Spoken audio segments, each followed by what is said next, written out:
A tale of two campaign ads. On one side, a failed border czar who let millions of migrants into our country, including criminals and individuals with ties to ISIS. On the other, a fearless prosecutor who put murderers and abusers behind bars. And they're both the same person. This is America's border czar, and she's failed us. Under Harris, over 10 million illegally here. 250,000 Americans dead from fentanyl. Brutal migrant crimes. And ISIS now here. Do you have any plans to visit the border? You haven't been to the border. And I haven't been to Europe. I mean, I don't understand the point that you're making. Kamala Harris, failed, weak, dangerously liberal. Kamala Harris has always been fearless. As a prosecutor, she put murderers and abusers behind bars. As California's Attorney General, she went after the big banks and won $20 billion for homeowners. And as vice president, she took on the big drug companies to cap the cost of insulin for seniors. Because Kamala Harris has always known who she represents. This campaign is about...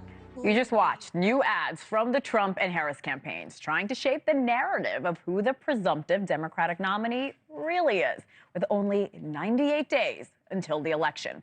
The ads are set to air in top battleground states where NewsNation is learning Harris will bring her campaign next week. She apparently won't be headlining that tour alone. Let's go right to NewsNation's Kelly Meyer now, live from the White House. Kelly, great to see you. They're spending a lot of money. What do we know about Harris's plans going into next week?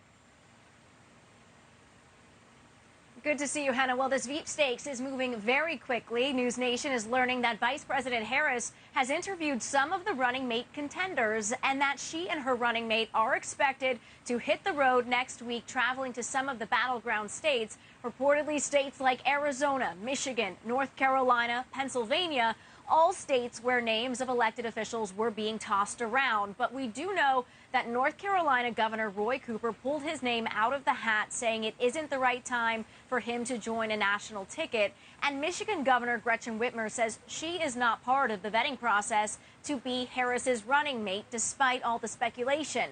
Names still being circulated: Arizona Senator Mark Kelly, Pennsylvania Governor Josh Shapiro, and Kentucky Governor Andy Beshear. Today, Beshear thanking his wife and First Lady of Kentucky. He recently appeared at an Iowa Democrats event and in Georgia campaigning for Harris. And today, heading to Georgia, Harris responded, "Not yet," when asked if she picked her running mate.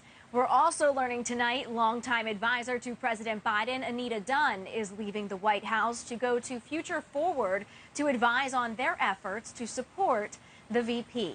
Hannah?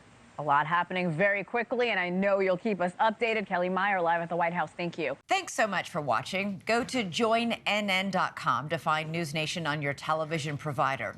And don't forget to click the red subscribe button below to get more of NewsNation's fact-driven, unbiased coverage.